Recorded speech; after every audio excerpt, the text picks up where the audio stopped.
Discuss करेंगे forms of public sector enterprises के बारे में। पब्लिक सेक्टर एंटरप्राइजेस यानी कि ऐसे उद्योग, ऐसी संस्थाएं जो पब्लिक सेक्टर सार्वजनिक क्षेत्र की हैं। पब्लिक सेक्टर को गवर्नमेंट सेक्टर भी बोला जा सकता है, क्योंकि पब्लिक को रिप्रेजेंट करती है गवर्नमेंट, तो सरकारी चीजें यानी कि पब्लिक चीजें कही जाती हैं। पब्लिक सेक्टर में वो सारी संस्थाएं आती हैं जिनकी मालिक सरकार है, जिनकी मालिक पब्लिक है। फॉर्म्स उनके क्या हो सकते हैं? जो करंट डिस्कशन है वो बिजनेस ऑर्गेनाइजेशन के जो फॉर्म्स होते हैं उनसे रिलेटेड है। बिजनेस ऑर्गेनाइजेशन प्राइवेट सेक्टर में भी हो सकती हैं और पब्लिक सेक्टर में भी हो सकती हैं। इससे प्रीवियस टॉपिक में हमने प्राइवेट सेक्टर में जो बिजनेस ऑर्गेनाइजेशन के फॉर्म हो सकते हैं उनको डिस्कस किया था, जैसे कि sole trade, partnership, cooperative society, joint Hindu family business और कंपनी।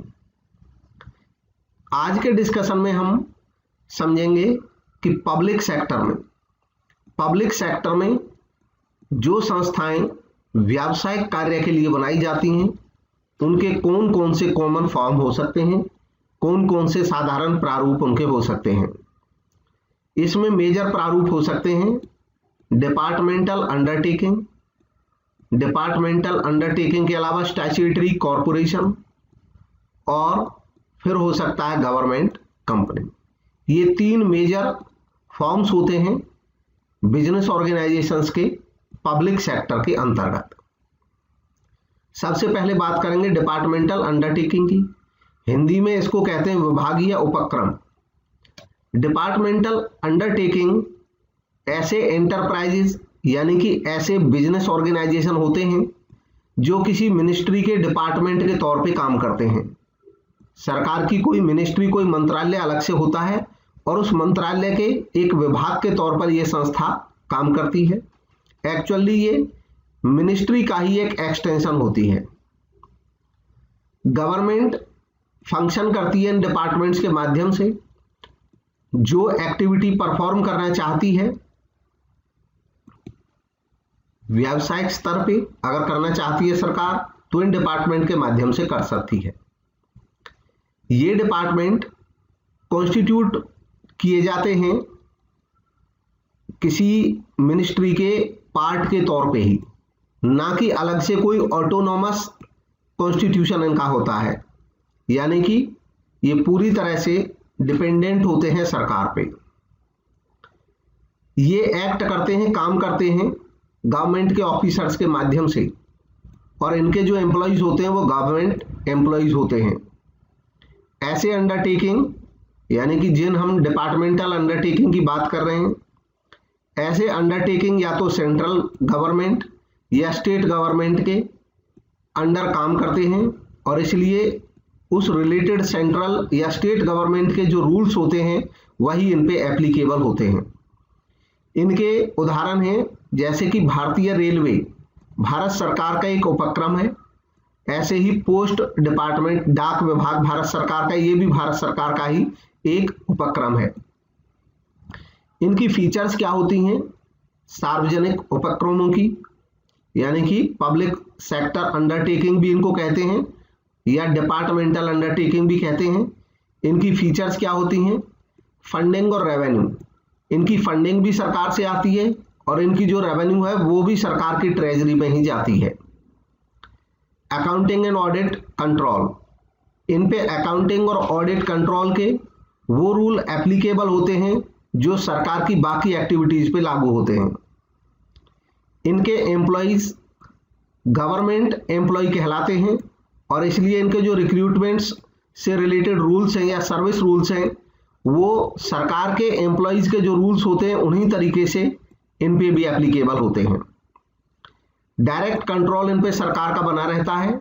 सरकार इन डिपार्टमेंट पे कंट्रोल के लिए कोई मिनिस्ट्री बनाती है और उस मिनिस्ट्री का डायरेक्ट इन पे कंट्रोल रहता है, जैसे इंडियन रेलवे पे कंट्रोल के लिए railway ministry. Accountable to the ministry, ये डिपार्टमेंट अपनी मिनिस्ट्री के प्रति अकाउंटेबल होते हैं, जिम्मेदार होते हैं। एक मिनिस्ट्री में एक से ज्यादा भी ऐसे डिपार्टमेंट हो सकते हैं। मेरिट्स क्या होती है इन संस्थाओं की? इनकी मेरिट ये होती है, इफेक्टिव कंट्रोल रहता है क्योंकि सरकार के डायरेक्ट कंट्रोल में ये काम करते हैं। High degree of public accountability यानी कि सार्वजनिक जिम्मेदारी काफी उच्च लेवल की इनकी होती है, मतलब ये आम जनता के प्रति भी जवाबदेह होते हैं, अकाउंटेबल होते हैं। कारण ये होता है क्योंकि सरकार का इन पे डायरेक्ट कंट्रोल रहता है और अगर ये डिपार्टमेंट कोई पब्लिक वेलफेयर में कमी लाते हैं तो सीधा सरकार पे दबाव आता है। इनकम, सोर्स ऑफ इनकम जो होता है इनका, वो गवर्नमेंट की फंडिंग ही होती है ज्यादातर। हालांकि ये थोड़ा बहुत जनरेट रेवेन्यू भी करते हैं, फिर भी बाकी फंडिंग की सोर्स इनकी सरकार से आता है। बजट के माध्यम से सरकार इनको फंड एलोकेट करती है। नेशनल सिक्योरिटी, ऐसे क्षेत्र जहां पे नेशनल सिक्योरिटी काफी जरूरी होती है, जैसे डिफेंस के इक्विपमेंट जहां पे बनते हैं, ऑर्डिनेंस वगैरह का सामान, तो ऐसी संस्थाओं के लिए बेटर होता है डिपार्टमेंटल अंडरटेकिंग्स बनाना। अब इनकी कुछ लिमिटेशंस भी हैं। लिमिटेशंस क्या हैं? फेल टू प्रोवाइड फ्लेक्सिबिलिटी, क्योंकि ये सरकार के रूल्स और रेगुलेशंस के तहत काम करते हैं और सरकारी रूल्स और रेगुलेशंस समय समय पर मतलब बदलते हैं, लेकिन काफी समय लगता है उनको बदलने में, काफी तेजी से उनमें परिवर्तन नहीं होता है और इसलिए इन संस्थाओं में भी परिवर्तन नहीं हो सकता है बहुत जल्दी। सरकारी रूल्स के हिसाब से इनको चलाना पड़ता है, तो फ्लेक्सिबिलिटी की कमी पाई जाती है इनमें। इनको इंडिपेंडेंट डिसीजन लेने की कोई छूट नहीं होती है, इनके डिसीजन सरकार के माध्यम से लिए जाते हैं। ये अनेबल होते हैं कोई बिजनेस अपॉर्चुनिटी का एडवांटेज लेने में, क्योंकि इन पे सरकार का नियंत्रण रहता है, सरकार के डायरेक्ट कंट्रोल में काम करते हैं, तो इनको लोक कल्याण की योजनाएं या लोक लुभावन की योजनाएं भी हम कह सकते हैं, उन पे कंसीडर करना होता है। रेड टेपिज्म, सरकारी अफसरशाही से ग्रसित होते हैं ये। लॉट ऑफ पॉलिटिकल इंटरफेरेंस, इनमें काफी ज्यादा सरकारी इंटरफेरेंस होता है क्योंकि डायरेक्ट सरकार के अंडर ये काम करते हैं। तो जो पार्टी सत्ता में होती है उस पार्टी के नेता ही मंत्री रहते हैं और उन मंत्रियों का डायरेक्ट इन पे कंट्रोल रहता है। कंज्यूमर नीड के प्रति ये इनसेंसिटिव होते हैं क्योंकि प्राइवेट संस्थाओं की तरह नहीं होते कि ये कंज्यूमर को बहुत ज्यादा सेटिस्फैक्शन प्रोवाइड कराते हो, बल्कि इनका ध्यान होता है केवल लो कॉस्ट सर्विस प्रोवाइड करा देना लोगों को। नीड्स पे, उनको सेटिस्फैक्शन पे उतना ज्यादा ध्यान नहीं रहता है। नेक्स्ट टाइप के ऑर्गेनाइजेशन आते हैं पब्लिक सेक्टर में, स्टैट्यूटरी कॉर्पोरेशन। इनको पब्लिक कॉर्पोरेशन भी कहते हैं और हिंदी में इनको वैधानिक निगम या सार्वजनिक निगम कहा जाता है। स्टैट्यूटरी कॉर्पोरेशन एक पब्लिक एंटरप्राइज होते हैं, पब्लिक सेक्टर की संस्था होते हैं, जिनका निर्माण होता है पार्लियामेंट के किसी स्पेशल एक्ट के माध्यम से, यानी कि संसद में इनके लिए अलग से कोई कानून विधान बनाया जाता है और एक कानून बनाया जाता है किसी एक स्टैट्यूटरी कॉर्पोरेशन के लिए, क्योंकि ये स्टैट्यूट के माध्यम से बनते हैं, कानून के माध्यम से बनते हैं, इसीलिए इनको स्टैट्यूटरी कॉर्पोरेशन कहते भी हैं। नेशनल लेवल पे अगर कोई स्टैट्यूटरी कॉर्पोरेशन बनाना है तो पार्लियामेंट में कानून बनता है उसके लिए, और स्टेट लेवल पे कोई स्टेट गवर्नमेंट भी अपने यहाँ पे कॉर्पोरेशन, स्टैट्यूटरी कॉर्पोरेशन या पब्लिक कॉर्पोरेशन बना सकती है। उसके लिए स्टेट लेजिस्लेचर में कानून पास करना पड़ता है, एक्ट एनेक्ट करना पड़ता है। इसकी फीचर क्या है? इसकी फीचर्स हैं, स्टैट्यूटरी कॉर्पोरेशन सेटअप किए जाते हैं पार्लियामेंट के किसी एक्ट के माध्यम से या स्टेट लेजिस्लेचर के माध्यम से। इस टाइप के ऑर्गेनाइजेशन पूरी तरह से सरकार के कंट्रोल में काम करते हैं, सरकार इनकी मालिक होती है, सरकार इनकी फंडिंग करती है। स्टैट्यूटरी कॉर्पोरेट एक बॉडी कॉर्पोरेट होता है, यानी कि अपने आप में कानूनी रूप से एक व्यक्ति की तरह काम करता है। इसको फंड मिलता है सरकार से बोरोइंग्स के माध्यम से, या पब्लिक से भी ये फंड जनरेट कर सकते हैं रेवेन्यूज के माध्यम से, यानी कि ये अपनी इनकम भी जनरेट करते हैं। जैसे कि life insurance corporation of India एक स्टैट्यूटरी कॉर्पोरेशन है। LIC इंश्योरेंस प्रीमियम के माध्यम से रेवेन्यू जनरेट करती है, अपनी इनकम जुटाती है। इसके अलावा जरूरत पड़ने पे सरकार से भी इसको फंडिंग मिल जाती है। स्टैट्यूटरी कॉर्पोरेशन पे वो सेम रूल्स लागू नहीं होते हैं जो कि बाकी सरकारी डिपार्टमेंट्स पे लागू होते हैं, क्योंकि ये स्टैट्यूटरी कॉरपोरेशन किसी स्टैट्यूट के माध्यम से बनती हैं। जैसे LIC बनी, लाइफ इंश्योरेंस कॉरपोरेशन एक्ट 1956 के तहत, तो जिस एक्ट के तहत इनकी स्थापना होती है उस एक्ट के तहत इनको पावर मिली होती है, उसी के अनुसार इनका काम चलता है। सरकार की डे टू डे की दखलंदाजी इन संस्थाओं में नहीं रहती है। इनके जो एम्प्लॉइज होते हैं वो गवर्नमेंट के एम्प्लॉय नहीं माने जाते हैं, यानी कि सिविल सर्वेंट नहीं माने जाते हैं, और इसलिए सरकार के रूल्स इन पे लागू नहीं होते हैं। इन पे वही रूल लागू होते हैं जो इनके स्टैट्यूट के तहत बनाए गए हैं। मेरिट क्या है इनका? इनका मेरिट होता है high degree of operational flexibility, क्योंकि सरकार की किसी मिनिस्ट्री के डायरेक्ट अंडर में ये नहीं आते हैं, ये किसी स्टैट्यूट के तहत काम करते हैं, तो इसलिए सरकार का डायरेक्ट कंट्रोल ना होने की वजह से इनके पास ऑपरेशनल फ्लेक्सिबिलिटी रहती है, ये ऑपरेशंस अपने हिसाब से कर सकते हैं। इसके अलावा गवर्नमेंट का इंटरफेरेंस काफी कम रहता है इनमें, ये अपने स्वयं के पॉलिसी और प्रोसीजर बनाते हैं उस स्टैट्यूट की लिमिट्स के अंतर्गत, जिस स्टैट्यूट के तहत इनका निर्माण हुआ है। जैसे रिजर्व बैंक ऑफ इंडिया भी एक स्टैट्यूटरी बॉडी है जो कि RBI एक्ट के तहत उसका निर्माण हुआ, reserve bank of India act. Valuable instrument for economic development, क्योंकि ये सरकार के डायरेक्ट कंट्रोल में नहीं रहते हैं, इसलिए ये अपनी पॉलिसी स्वयं डिजाइन कर सकते हैं और इकोनॉमिक डेवलपमेंट का ये एक अच्छा जरिया बन पाते हैं। हालांकि इनकी भी कुछ लिमिटेशंस हैं, उतना ऑपरेशनल फ्लेक्सिबिलिटी इनको भी नहीं रहता है जितना कि एक कंपनी को हो सकता है, क्योंकि डायरेक्ट कंट्रोल में तो नहीं रहते, बट फिर भी ये स्टैट्यूट के तहत काम करते हैं और स्टैट्यूट में सरकार समय समय पे परिवर्तन भी कर सकती है। पॉलिटिकल इंटरफेरेंस इनमें भी बना रहता है थोड़ा बहुत। करप्शन एग्जिस्ट, इनमें जो सरकारी संस्थाओं की जो बुराई रहती हैं वो इनमें भी आ जाती हैं और करप्शन एग्जिस्ट होने लगता है इनमें भी। डिलेड एक्शन, इनमें क्योंकि स्टैट्यूट के जो रूल्स एंड रेगुलेशंस हैं उनके तहत ही डिसीजन लेने पड़ते हैं, इसलिए एक्शन में भी कुछ देरी रहती है। तीसरे टाइप की संस्थाएं पब्लिक सेक्टर में आती हैं, गवर्नमेंट कंपनी। गवर्नमेंट कंपनी यानी कि सरकारी कंपनी। सरकारी कंपनी एक कंपनी ही होती है और कंपनी का मतलब होता है ऐसी कंपनी जो रजिस्टर्ड हो कंपनीज एक्ट 2013 के तहत या किसी प्रीवियस कंपनीज एक्ट के तहत। इनका फर्क केवल इतना होता है गवर्नमेंट कंपनी का कि इसमें 51% शेयर, एटलीस्ट 50%, कम से कम 51%, ज्यादा से ज्यादा 100% हो सकता है, यानी कि पूरा पैसा सरकार का हो सकता है, और कम से कम मिनिमम 51%। तो ऐसी कंपनी को गवर्नमेंट कंपनी कहा जाएगा।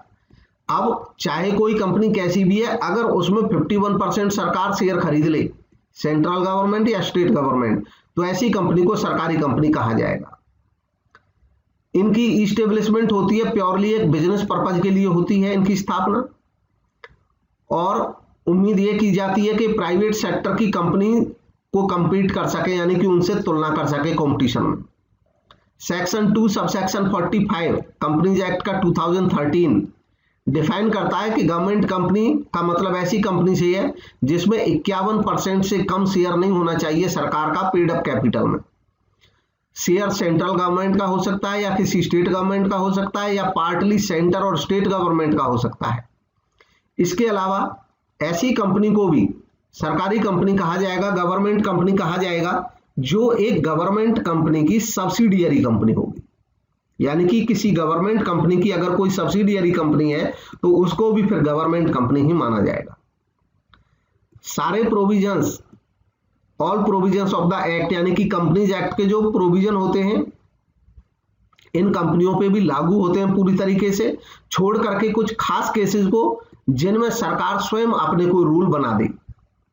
गवर्नमेंट कंपनी फॉर्म की जा सकती है प्राइवेट लिमिटेड कंपनी की तरह भी और पब्लिक लिमिटेड कंपनी की तरह भी। प्राइवेट लिमिटेड की तरह कब होगी? जब प्राइवेट की कंडीशन मैट करेगी, और पब्लिक लिमिटेड कब होगी? जब वो पब्लिक लिमिटेड की कंडीशन मैट करेगी। मैंने प्रीवियस पीरियड में प्रीवियस जो इसका लेक्चर था उसमें भी बताया था, इससे रिलेटेड फिर से एक बार बता देता हूं, क्योंकि बहुत सारे लोग कंपनी के मामले में खास तौर पे कंफ्यूज होते हैं। मैं दोबारा से कंपनी का मैटर फिर से डिस्कस कर रहा हूं। प्राइवेट कंपनी और पब्लिक कंपनी। प्राइवेट कंपनी और पब्लिक कंपनी में अंतर होता है ये कि प्राइवेट कंपनी के शेयर बेचे नहीं जाते हैं आम लोगों को, यानी कि ओपन नहीं होती है कंपनी कि हम अपने शेयर बेचने के लिए तैयार हैं, और शेयर मार्केट पे भी ये लिस्टेड नहीं होते हैं, इनमें ट्रेडिंग नहीं होती है प्राइवेट कंपनी में। पब्लिक कंपनी वो कंपनी होती है जिसके शेयर ट्रांसफरेबल होते हैं, आम जनता के लिए ओपन होते हैं, कोई भी व्यक्ति शेयर खरीद सकता है पब्लिक कंपनी में, और इस पब्लिक कंपनी के शेयर मार्केट में खरीदे और बेचे जाते हैं, यानी कि लिस्टेड होते हैं। ये तो रहा प्राइवेट और पब्लिक कंपनी का मीनिंग। अब प्राइवेट और पब्लिक कंपनी पब्लिक सेक्टर में भी हो सकती है। जब पब्लिक सेक्टर वर्ड यूज होता है तो पब्लिक सेक्टर का मतलब होता है गवर्नमेंट सेक्टर। पब्लिक सेक्टर तब होगा जब पूरा पैसा सरकार का लगा हो।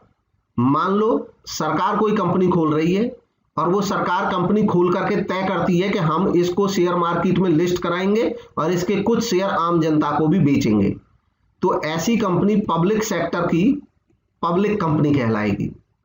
दूसरा एक केस लेते हैं, मान लो सरकार कहती है कि हम कोई कंपनी खोलेंगे फंडिंग लगा करके, लेकिन हम उसके शेयर आम जनता को नहीं बेचेंगे, सरकार के ही शेयर रहेंगे, आम जनता को नहीं बेचे जाएंगे। वो पब्लिक सेक्टर की यानी कि गवर्नमेंट सेक्टर की प्राइवेट कंपनी कहलाएगी।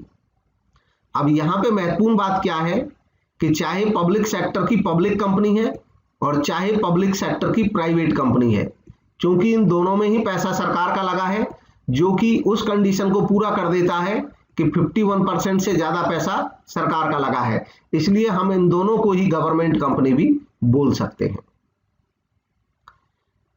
ठीक वैसे ही प्राइवेट सेक्टर में भी प्राइवेट कंपनी भी हो सकती है और पब्लिक कंपनी भी हो सकती है। प्राइवेट सेक्टर यानी कि आम लोगों का जो पैसा लगा रहता है जिन कंपनीज में, अगर प्राइवेट सेक्टर में कोई कंपनी इस तरह की है कि उसके शेयर किसी को बेचे नहीं जाएंगे, जिन लोगों ने स्टार्ट की उन्हीं के पास रहेंगे, तो वो प्राइवेट सेक्टर की प्राइवेट कंपनी होगी। और अगर प्राइवेट सेक्टर में कोई कंपनी खोली जाती है, प्राइवेट लोग कंपनी खोलते हैं और वो तय करते हैं कि वो अपने शेयर मार्केट में बेचेंगे, आम लोग भी उसके शेयर खरीद सकते हैं, तो वो प्राइवेट सेक्टर की पब्लिक कंपनी कही जाएगी।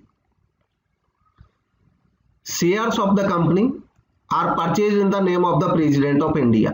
गवर्नमेंट कंपनी जो होती हैं उनमें जो शेयर खरीदे जाते हैं वो प्रेसिडेंट ऑफ इंडिया के नाम से खरीदे जाते हैं, अगर भारत सरकार की कंपनी है तो, यानी कि जो शेयर होल्डर है वो प्रेसिडेंट रहते हैं। अब है फीचर्स, इनकी फीचर क्या है? इनको क्रिएट किया जाता है under the companies act. Companies act के तहत इनका निर्माण किया जाता है, या तो कंपनीज एक्ट 2013 यानी कि जो एग्जिस्टिंग है, या इनसे पुराना कोई लॉ।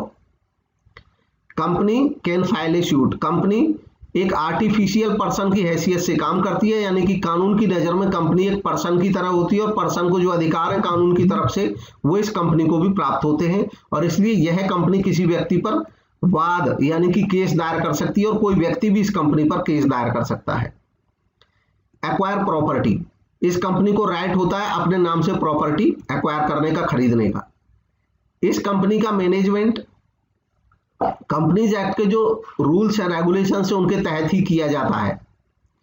इस कंपनी के एम्प्लॉय सरकारी एम्प्लॉय नहीं कहे जाते, इसके जो एम्प्लॉयज हैं वो कंपनी के एम्प्लॉय कहे जाते हैं, और इस कंपनी के एम्प्लॉय से रिलेटेड जो रूल्स होंगे, रूल्स और रेगुलेशंस, वो कंपनी का मेमोरेंडम ऑफ एसोसिएशन और आर्टिकल ऑफ एसोसिएशन में जो दिए गए वो ही रूल एप्लीकेबल होंगे। इनका अकाउंटिंग एंड ऑडिट जो किया जाएगा वो कंपनीज एक्ट का जो रूल है ऑडिट का वही इन पे एप्लीकेबल होगा। इसका ऑडिटर अपॉइंट किया जाएगा सेंट्रल गवर्नमेंट के द्वारा, और इसकी जो एनुअल रिपोर्ट होगी यानी कि फाइनेंशियल स्टेटमेंट्स वो पार्लियामेंट में अगर नेशनल है तो, और अगर स्टेट की कंपनी है स्टेट गवर्नमेंट की तो स्टेट लेजिस्लेचर में प्रेजेंट किया जाएगा। इन कंपनीज को फंड सरकार से भी मिलते हैं, क्योंकि सरकार इनमें अपना शेयर रखती है तो सरकार भी फंड लगाती है, और प्राइवेट व्यक्ति भी इनमें शेयर खरीद सकते हैं, क्योंकि गवर्नमेंट कंपनी ने हमने कहा था कि 51% न्यूनतम सरकार का होना चाहिए, बाकी जो है वो प्राइवेट लोगों का भी हो सकता है। मेरिट, इन कंपनियों की मेरिट क्या है?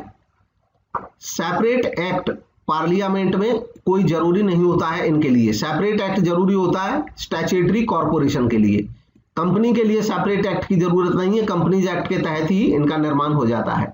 सेपरेट लीगल एंटिटी होती है ये, जैसे बाकी कंपनी सेपरेट लीगल एंटिटी होती है, कानून की नजर में अलग इकाई, वैसे ये भी होती हैं। इनको काफी ऑटोनॉमी होती है, छूट होती है। कर्व अनहेल्दी बिजनेस प्रैक्टिसेस, क्योंकि इनमें कॉर्पोरेट सेक्टर के जो रूल्स रेगुलेशंस हैं वो सब लागू रहते हैं, इसलिए जो अनहेल्दी बिजनेस प्रैक्टिसेस हैं उन पर रोक लगती है। ये बनाई ही इसलिए जाते हैं गवर्नमेंट कंपनी, ताकि ये प्राइवेट कंपनी से कंपटीशन कर सकें। लेकिन इनकी भी कुछ लिमिटेशंस हैं। Companies act does not have much relevance, क्योंकि सरकारी कंपनी रहती है, 51% सरकार की होल्डिंग रहती है, बोर्ड ऑफ डायरेक्टर में सरकार का कंट्रोल रहता है, तो सरकार का इंटरफेरेंस इनमें बना रहता है, उतना ज्यादा प्रभावी नहीं रह पाता है कंपनीज एक्ट। कॉन्स्टिट्यूशनल रेस्पॉन्सिबिलिटी को अवॉइड करती हैं ये, क्योंकि इन कंपनीज को बिजनेस करने के लिए बनाया जाता है। Management in the hands of government, इनका मैनेजमेंट एक तरह से सरकार के हाथ में ही रहता है।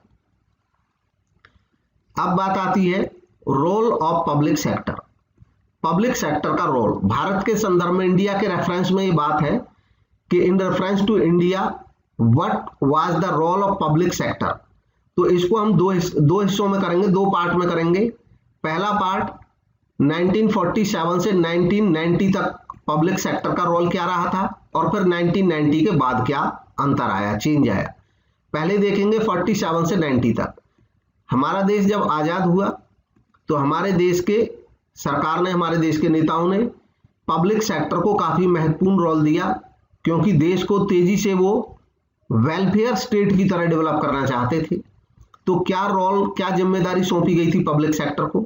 जिम्मेदारी थी पब्लिक सेक्टर की कि वो बिल्डअप करेगा infrastructure other sectors of the economy के लिए, और इन्वेस्ट करेगा की एरियाज में, महत्वपूर्ण एरियाज में जहां पे इन्वेस्टमेंट काफी जरूरी है वहां पे इन्वेस्ट करेगा।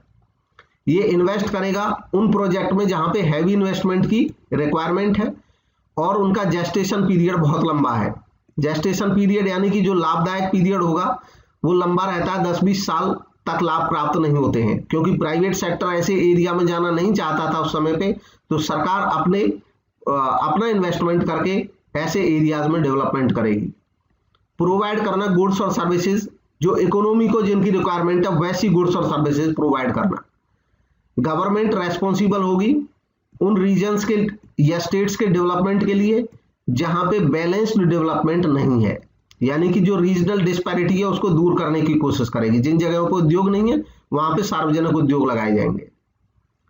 लार्ज स्केल इंडस्ट्रीज की जहां पे जरूरत होगी और ह्यूज कैपिटल की, बड़ी मात्रा में कैपिटल की जरूरत होगी, वहां पे पब्लिक सेक्टर इन्वेस्ट करेगा।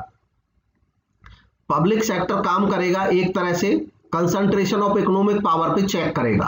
कंसंट्रेशन ऑफ इकोनॉमिक पावर होती है कि अगर प्राइवेट इंडस्ट्रियलिस्ट बहुत बड़े साइज हो जाते हैं, बहुत बड़े साइज के हो जाते हैं, तो इकोनॉमिक पावर उनके हाथ में एक तरह से आ जाती है।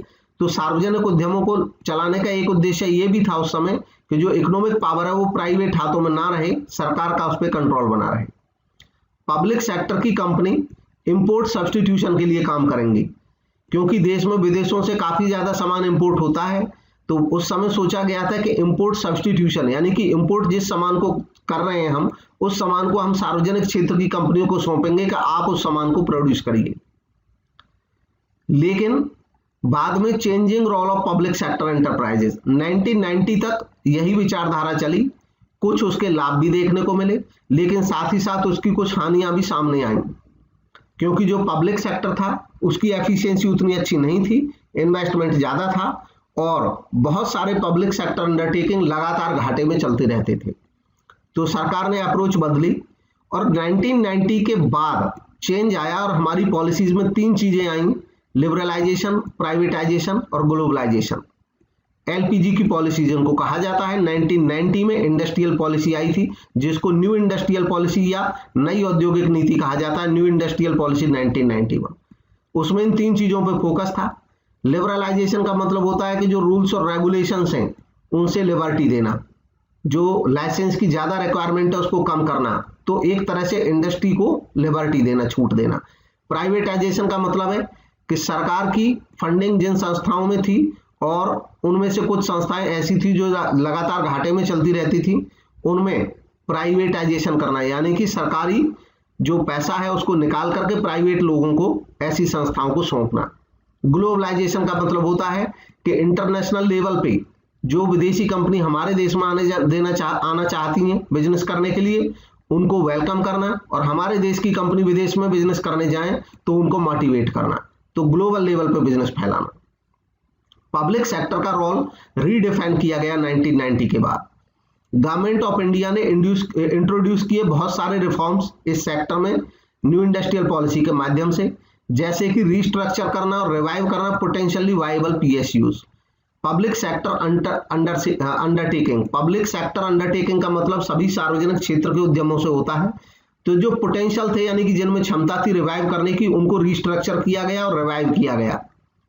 क्लोज डाउन पीएसयूज को, ऐसे पीएसयूज को बंद कर देना जिनको रिवाइव नहीं किया जा सकता, यानी कि जो लाभ में नहीं लाए जा सकते हैं। गवर्नमेंट की इक्विटी को, यानी कि सरकार का जो कैपिटल लगा हुआ है संस्थाओं में, उसको ब्रिंग डाउन करना, कम करना। जितने भी नॉन स्ट्रेटेजिक पीएसयूज हैं उनमें 26% तक या उससे भी कम सरकार की हिस्सेदारी को करना। इसके अलावा जो वर्कर्स के इंटरेस्ट है उनको पूरी तरह से सुरक्षित करना। इसी क्रम में धीरे धीरे क्या चेंजेस हुए, क्या रोल बदला, ये हमें पता चलेगा इन चीजों से अभी, कि reduction in the number of industries reserve for public sector from 17 to 2। एक समय पे 17 ऐसे सेक्टर थे जो पब्लिक सेक्टर के लिए रिजर्व थे, यानी कि सरकार ही उन क्षेत्रों में बिजनेस कर सकती थी, जो कि धीरे धीरे कम होते होते 2 पे आ गए। किस तरीके से? 1956 के रिजोल्यूशन में 17 इंडस्ट्री ऐसी थी जो पब्लिक सेक्टर के लिए रिजर्व थी। 1991 में 8 इंडस्ट्रीज रिजर्व रह गई पब्लिक सेक्टर के लिए, बाकियों को ओपन कर दिया। 2001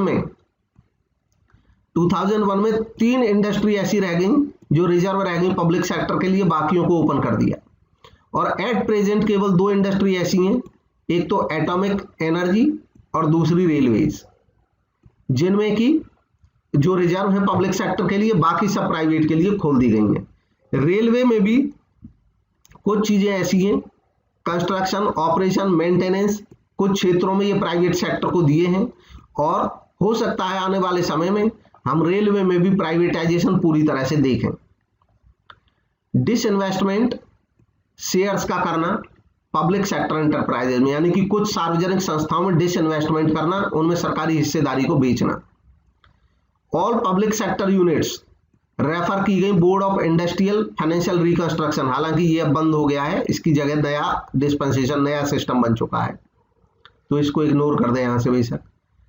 नेक्स्ट है improvement of performance through an MOU, memorandum of understanding के माध्यम से, यानी कि जो संस्थाएं, जो पब्लिक सेक्टर संस्थाएं हैं, उनको जिम्मेदार बनाना, और उनको जिम्मेदारी दी जाती है सरकार के बीच में और उन पब्लिक सेक्टर अंडरटेकिंग के बीच में एक एमओयू होता है, जिन पब्लिक सेक्टर अंडरटेकिंग को बनाए रखना है।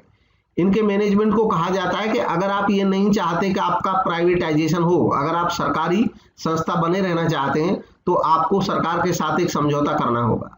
समझौता क्या करना होगा कि आपको अचीव करने होंगे टारगेट, और आप टारगेट को अचीव करेंगे तो हम आपको ऑटोनॉमी देंगे, ऑपरेशनल ऑटोनॉमी देंगे। एमओयू होता है किसके बीच में? पर्टिकुलर पब्लिक सेक्टर यूनिट के बीच में और सरकार की किसी मिनिस्ट्री के बीच में। नेक्स्ट है मल्टीनेशनल कंपनी या ग्लोबल एंटरप्राइजेस। क्या कॉन्सेप्ट है इसका? मल्टीनेशनल कंपनी या ग्लोबल एंटरप्राइजेस ऐसी संस्थाओं को कहा जाता है, ऐसी बड़ी इंडस्ट्रियल ऑर्गेनाइजेशंस को कहा जाता है जिनकी इंडस्ट्रियल एक्टिविटीज या मार्केटिंग ऑपरेशंस का जो नेटवर्क है वो कई कंट्रीज में फैला होता है, कई जगह उनकी ब्रांचेज होती हैं या उनका बिजनेस कई जगह पे फैला रहता है। उनको हम एमएनसी, मल्टीनेशनल कॉर्पोरेशन या ग्लोबल एंटरप्राइजेज कहते हैं। इससे रिलेटेड कुछ टर्मिनोलॉजी है, जैसे डोमेस्टिक कॉर्पोरेशन या डोमेस्टिक कंपनी। ऐसी कंपनी को कहते हैं जो एक देश में व्यवसाय करती है। जैसे जब हम अपने देश के संदर्भ में बात करेंगे तो भारत की डोमेस्टिक कंपनी वो होगी जो भारत में रजिस्टर्ड है और भारत में व्यवसाय करती है। फॉरेन कंपनी, फॉरेन कंपनी ऐसी कंपनी को कहेंगे जिस कंपनी का इनकॉर्पोरेशन रजिस्ट्रेशन किसी दूसरे देश में हो। जब हम भारत के संदर्भ में बात करेंगे तो कोई ऐसी कंपनी जिसका रजिस्ट्रेशन भारत के अलावा अन्य किसी देश में है, उसको हम भारत में फॉरेन कंपनी कहेंगे, विदेशी कंपनी कहेंगे। नेशनल कंपनी, नेशनल कंपनी ऐसी कंपनी को कहेंगे जिसका कस्टमर बेस एक देश में ही फैला रहता है, यानी कि मान लो भारत की कोई कंपनी है, उसका कस्टमर बेस भारत में फैला हुआ है तो नेशनल कहेंगे। इंटरनेशनल कंपनी, इंटरनेशनल कंपनी उसको कहेंगे जिसका कस्टमर या सप्लायर बेस विदेशों में भी फैला रहता है, यानी कि वो इंपोर्टर या एक्सपोर्टर हो सकती है वो कंपनी, और जरूरी नहीं है कि उसका इन्वेस्टमेंट कहीं बाहर हो, इन्वेस्टमेंट वो इंडिया में ही रखेगी लेकिन वो एक्सपोर्ट या इंपोर्ट में लगी रहती है विदेशों से, तो हम उसको इंटरनेशनल कंपनी कह सकते हैं। मल्टीनेशनल कंपनी इससे बढ़ के है। मल्टीनेशनल कंपनी ऐसी कंपनी होगी जिसके इन्वेस्टमेंट होंगे दूसरे कंट्रीज में, दूसरे कंट्रीज में उसके इन्वेस्टमेंट होंगे लेकिन उसका कोऑर्डिनेटेड प्रोडक्ट ऑफरिंग नहीं होगा ईच कंट्री में, यानी कि इंटरनेशनल से तो ये बढ़ के हो गई, इसका इन्वेस्टमेंट है विदेशों में लेकिन इसका प्रोडक्ट ऑफरिंग जो है वो कोऑर्डिनेटेड नहीं है। वो क्या है कोऑर्डिनेटेड प्रोडक्ट ऑफरिंग का मतलब, वो इसमें अभी क्लियर हो जाएगा ग्लोबल कंपनीज में। ग्लोबल कंपनी क्या होते हैं, ये मल्टीनेशनल से भी बढ़ के होते हैं। ग्लोबल कंपनीज ऐसी कंपनीज को कहते हैं जिनका इन्वेस्टमेंट तो होता ही है बहुत सारे देशों में, साथ ही साथ उनका कोऑर्डिनेटेड इमेज या ब्रांड भी रहता है ऑल मार्केट्स में, यानी कि वो सेम नेम से कई देशों में अपने सामान बेचते हैं, सेम ब्रांड से कई देशों में अपना सामान बेचते हैं।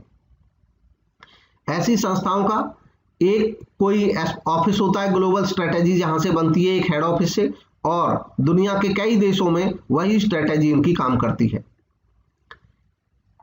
इसके बाद है ट्रांसनेशनल कंपनीज। अब ट्रांसनेशनल कंपनीज ग्लोबल से भी कुछ बढ़ के हो जाती हैं। ये वो कंपनीज होती हैं जो ज्यादा कॉम्प्लेक्स ऑर्गेनाइजेशन होती हैं, इनके इन्वेस्टमेंट होते हैं फॉरेन नेशंस में, बाकी संस्थाओं की तरह इनका विदेशों में तो निवेश होता ही होता है। इसके अलावा इनका कोई सेंट्रल कॉर्पोरेट फैसिलिटी होती है, एक जगह डिसीजन मेकिंग पावर इनकी होती है, जैसे कि मतलब इनका जो डिसीजन मेकिंग है वो उस देश में हो सकता है जहां पे इनकी हेड ब्रांच है, लेकिन R&D research and development, marketing powers, ये हर एक देश की संस्थाओं को इंडिविजुअल होती है, R&D से रिलेटेड और मार्केटिंग पावर्स और कुछ हद तक डिसीजन मेकिंग भी ये हर एक देश में जो इनकी अलग अलग यूनिट होगी वो अपने हिसाब से रहेगी, लेकिन एक सेंट्रल कॉर्पोरेट ऑफिस इनका रहता है। अब आते हैं इनकी फीचर्स। ये जो फीचर्स है, ये फीचर्स की बात हो रही है MNC की, मल्टीनेशनल कॉर्पोरेशंस की। तो MNCs की फीचर्स होती हैं huge capital resources, capital resources इनके पास नेचुरली ज्यादा होते हैं, फॉरेन कोलैबोरेशन इनके रहते हैं विदेशों में, टेक्नोलॉजी एडवांस अपनाते हैं, इंटरनेशनल बिजनेस करते हैं ये, प्रोडक्ट इनोवेशन, ये क्योंकि कंपटीशन फेस करना होता है कई सारे देशों में तो ये प्रोडक्ट को इनोवेट करते हैं, रिसर्च एंड डेवलपमेंट में खर्च करते हैं, स्पेंड करते हैं अमाउंट। मार्केटिंग स्ट्रेटेजी बनाते हैं, इनकी मार्केटिंग स्ट्रेटेजी एग्रेसिव होती है, जिस देश में भी कोई MNC जब आती है तो वो एग्रेसिव मार्केटिंग करके चलती है क्योंकि ज्यादा से ज्यादा मार्केट को वो कवर करना चाहती है। एक्सपेंशन ऑफ मार्केट टेरिटरी, ये अपनी मार्केट क्षेत्र को एक्सपेंड करते रहते हैं, कंटिन्यूअसली बढ़ाते रहते हैं। सेंट्रलाइज्ड कंट्रोल, इनका कंट्रोल सेंट्रलाइज्ड होता है, जहां पे इनके होम कंट्री में जो हेडक्वार्टर है वहां पे सेंट्रल कमांड इनकी रहती है। अब बात आती है ज्वाइंट वेंचर की। ज्वाइंट वेंचर क्या होते हैं, इसका कॉन्सेप्ट क्या है। ज्वाइंट वेंचर एक ऐसा बिजनेस का ग्राउंड वर्क होता है जिसमें दो या दो से ज्यादा ऑर्गेनाइजेशंस शेयर करते हैं ownership, expense, return of investment, profit, governance, यानी कि दो या दो से ज्यादा संस्थाएं या व्यक्ति मिलकर के कैपिटल लगाते हैं, खर्च करते हैं, इन्वेस्टमेंट करते हैं और उस पर रिटर्न प्राप्त करते हैं, ये ज्वाइंट वेंचर है। ज्वाइंट वेंचर एक्चुअल में pooling of resources and expertise है, यानी कि दो अलग अलग संस्थाएं हैं, उनके अलग अलग रिसोर्सेज हैं, उनका अपना अपना एक्सपर्टाइज है, उन दोनों को पूल कर देना, उनको एक जगह कर देना ताकि मिल करके ज्यादा सिनर्जेटिक बेनिफिट वो उठा सके। रिस्क और रिवार्ड जो भी होंगे वो शेयर हो जाते हैं दोनों संस्थाओं में, दो या दो से ज्यादा संस्था भी हो सकती हैं। ज्वाइंट वेंचर के पीछे जो कारण होता है उसके मेजर कारण हो सकते हैं बिजनेस एक्सपेंशन, यानी कि व्यवसाय को बढ़ावा देना, डेवलपमेंट ऑफ न्यू प्रोडक्ट, नया प्रोडक्ट डेवलप करना, नई मार्केट्स में पहुंच बनाना या किसी दूसरे कंट्री में अपना बिजनेस सेटअप करना। इंडिया में ज्वाइंट वेंचर कंपनीज एक बेस्ट वे माना जाता है बिजनेस करने का, क्योंकि बड़े लेवल पे बिजनेस करना चाहती है संस्थाएं तो वो ज्वाइंट वेंचर को अपनाती हैं। कोई सेपरेट लॉ ज्वाइंट वेंचर से रिलेटेड ऐसा होता नहीं है, आपस में दो संस्थाएं मिल जाती हैं बिजनेस करने के लिए जरूरत के हिसाब से। जैसे मान लो जब जियो टेलीकॉम सेक्टर में आया तो कुछ संस्थाएं बढ़िया कंपटीशन देने के लिए, कॉम्पिटिटिव स्ट्रेंथ गेन करने के लिए कई संस्थाओं ने अपने जॉइंट वेंचर्स बना लिए, जैसे वोडा इंडिया। तो एक तरह से उन्होंने अपना एक जॉइंट वेंचर जैसा वहां पे बनाया। अब जॉइंट वेंचर के कई तरह के प्रारूप होते हैं, वहां पे क्लियर हो जाएगा। जॉइंट वेंचर मुख्य तौर पे दो तरीके के हो सकते हैं, कॉन्ट्रैक्चुअल हो सकते हैं और इक्विटी बेस्ड हो सकते हैं। कॉन्ट्रैक्चुअल जो जॉइंट वेंचर होते हैं, कॉन्ट्रैक्चुअल सिंपली एक कॉन्ट्रैक्ट रखते हैं, वो संस्थाएं अलग अलग रहती हैं, उनके रिसोर्सेज भी अलग अलग रहते हैं। एक वो फॉर्मल कॉन्ट्रैक्ट खाली रखते हैं, शेयरिंग अपनी एसेट्स को मतलब मिलाते नहीं है, कोई एक से दूसरी संस्था आपस में कोई मर्ज नहीं होती है। इक्विटी बेस्ड जॉइंट वेंचर में इक्विटी बेस्ड होता है, यानी कि उनकी कैपिटल मिक्स करके वो एक संस्था में लगा देते हैं या कभी एक संस्था दूसरी संस्था में मिल जाती है। कॉन्ट्रैक्चुअल जॉइंट वेंचर क्या है? कॉन्ट्रैक्चुअल जॉइंट वेंचर में एक न्यू जॉइंटली ओन्ड एंटिटी नहीं क्रिएट होती है, बल्कि दो संस्थाएं आपस में केवल एग्रीमेंट कर लेती हैं कि वो साथ साथ काम करेंगे मिल करके। जो पार्टीज होती हैं वो कोई ओनरशिप शेयर नहीं करती हैं, बल्कि वो केवल कुछ एलिमेंट यानी कि कुछ लेवल तक कंट्रोल करती हैं जॉइंट वेंचर को। इसका एक टिपिकल एग्जांपल है contractual joint venture is a franchisee relationship. एक फ्रेंचाइजी रिलेशनशिप की तरह होता है कॉन्ट्रैक्चुअल जॉइंट वेंचर। कोई नई संस्था नहीं बनाते हैं, कोई नया नाम नहीं देते हैं, कोई एक भी संस्था इनमें से समाप्त नहीं होती है, केवल ये अपना मिल करके काम करते हैं कुछ समय के लिए। जब वो पर्पज पूरा हो जाता है तो फिर से अपना कंटिन्यू रखते हैं अपने पुराने बिजनेसेस को। इक्विटी बेस्ड जॉइंट वेंचर जो होता है, इक्विटी यानी कि कैपिटल ज्वाइंट हो जाती है इन वेंचर्स में, इसलिए उनको इक्विटी बेस्ड कहा जाता है। इक्विटी बेस्ड जॉइंट वेंचर में इसमें एक एग्रीमेंट इस तरीके का होता है कि सेपरेट बिजनेस एंटिटी बनाते हैं, वो सेपरेट बिजनेस एंटिटी बनाते हैं और दो या दो से ज्यादा पार्टी उसकी मालिक हो जाती हैं, उसके ओनर हो जाते हैं। जो नई एंटिटी बनती है, यानी कि जो दो एंटिटी मिलकर के इस जॉइंट वेंचर में कोई नई एंटिटी बनाते हैं, वो नई एंटिटी एक कंपनी भी हो सकती है, पार्टनरशिप फर्म भी हो सकती है, कोई ट्रस्ट भी हो सकता है, लिमिटेड लायबिलिटी पार्टनरशिप भी हो सकती है, या ये मिलकर के वेंचर कैपिटल फंड भी बना सकती है। एक जॉइंट वेंचर के लिए मेमोरेंडम ऑफ अंडरस्टैंडिंग होना बहुत जरूरी है, जिस पे दोनों पार्टीज के साइन होते हैं, उसके अकॉर्डिंग वो अपना काम करते हैं। जो भी टर्म्स होती हैं वो थॉरोली डिस्कस्ड होती हैं और नेगोशिएटेड होती हैं, ताकि फ्यूचर में कोई कॉम्प्लिकेशन ना आए लेटर स्टेज पे। अब चाहे जैसा जॉइंट वेंचर हो, उसके बेनिफिट क्या हो सकते हैं? तो मेजर बेनिफिट होते हैं जॉइंट वेंचर के, इंक्रीज्ड रिसोर्सेज, उनके रिसोर्स इंक्रीज हो जाते हैं, कैपेसिटी बढ़ जाती है, एक्सेस टू न्यू मार्केट, नई मार्केट तक पहुंच हो जाती है, नई टेक्नोलॉजी पे पहुंच हो जाती है। जनरली ऐसा पाया जाता है कि दो जो जॉइंट वेंचर बनाती हैं दो संस्थाएं, तो उनमें से किसी एक की टेक्नोलॉजी हाई होती है, इनोवेशन के चांसेस बढ़ जाते हैं, लो कॉस्ट ऑफ प्रोडक्शन, जब लार्ज स्केल पे काम होता है तो प्रोडक्शन की कॉस्ट कम हो जाती है, और इस्टेब्लिश्ड ब्रांड नेम का फायदा मिल जाता है। खासतौर पे जब कोई विदेशी कंपनी किसी दूसरे देश में आती है तो उस दूसरे देश की किसी ऐसी कंपनी के साथ वो जॉइंट वेंचर कर सकती है जिसका ब्रांड उस देश में काफी फेमस है। नेक्स्ट है public private partnership.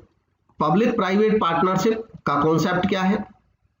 Public private partnership एक मॉडल है जो फैसिलिटी देता है, सहायता करता है किसी काम को करने में इस तरीके से कि कुछ पब्लिक वेलफेयर का काम सरकार कराना चाहती है, लेकिन सरकार के पास उतने रिसोर्सेज नहीं है, तो प्राइवेट लोगों के साथ, प्राइवेट संस्थाओं के साथ वो एक तरह से पार्टनरशिप करती है, जिसमें सरकार का जो सोशल पर्पज है वो पूरा हो जाता है और जो प्राइवेट पार्टी है उसको प्रॉफिट भी मिल जाता है। पब्लिक पार्टनर्स इन पीपीपी, इस पीपीपी मॉडल में पब्लिक पार्टनर्स में गवर्नमेंट एंटिटीज होती हैं, इसमें कोई मिनिस्ट्री या सरकार का डिपार्टमेंट या म्युनिसिपैलिटी या स्टेट ओन्ड एंटरप्राइजेज हो सकते हैं। प्राइवेट पार्टनर कोई लोकल कंपनी या फॉरेन इंटरनेशनल कंपनी भी हो सकती है। पीपीपी में कोई एनजीओज भी शामिल रह सकते हैं या कम्युनिटी बेस्ड ऑर्गेनाइजेशन भी शामिल रह सकते हैं जो कि स्टेक होल्डर्स हो, यानी कि जहां पे कोई प्रोजेक्ट बनना है पीपीपी का, अगर वहां का कोई एनजीओ है वो आम जनता की तरफ से शामिल होना चाहता है उसमें, तो वो भी पार्टिसिपेट इसमें कर सकता है। पीपीपी मॉडल में पब्लिक सेक्टर प्ले करता है एक महत्वपूर्ण रोल, इंपॉर्टेंट रोल प्ले करता है और इंश्योर करता है कि जो सामाजिक जिम्मेदारी है वो जरूर फुलफिल हो। यानी कि जो प्राइवेट प्लेयर है वो तो अपने प्रॉफिट के लिए काम करेगा, लेकिन सरकार इस मॉडल में इसलिए बनी रहती है कि जो पब्लिक वेलफेयर का मकसद है वो भी पूरा होता रहे। गवर्नमेंट का कंट्रीब्यूशन पीपीपी में फॉर्म ऑफ कैपिटल के रूप में हो सकता है, इन्वेस्टमेंट के रूप में हो सकता है, या एसेट ट्रांसफर का हो सकता है। प्राइवेट सेक्टर का जो रोल होता है इसमें वो होता है कि वो एक्सपर्टाइज अपना देगा ऑपरेशंस में, अपनी टेक्निक, अपने स्किल्स देगा और उस प्रोजेक्ट को रन कराएगा। पीपीपी मोड में कई तरह के प्रोजेक्ट हो सकते हैं, जैसे BOT, build operate and transfer. जैसा कि नाम से पता चल रहा है, जो बीओटी टाइप के पीपीपी मॉडल में प्रोजेक्ट होते हैं उनका काम होता है, ये कन्वेंशनल पीपीपी मॉडल है, इसका काम होता है कि जो प्राइवेट पार्टनर है उसको कोई काम मिला, जैसे सरकार ने एक रोड बनवाया पीपीपी मॉडल में, अगर मान लो ये बीओटी है, बिल्ड ऑन ट्रांसफर, तो इसका मतलब क्या हुआ कि ये जो प्राइवेट पार्टनर है वो बिल्ड करेगा, बनाएगा, ऑपरेट करेगा, संस्था को चलाएगा और बाद में ट्रांसफर कर देगा सरकार को कुछ समय के बाद अपना पैसा निकाल करके। नेक्स्ट हो सकता है बिल्ट ऑन ऑपरेट। इनके अलावा अन्य भी मॉडल हो सकते हैं, ये जो मेजर हैं इनको मैं डिस्कस कर रहा हूं यहाँ पे केवल।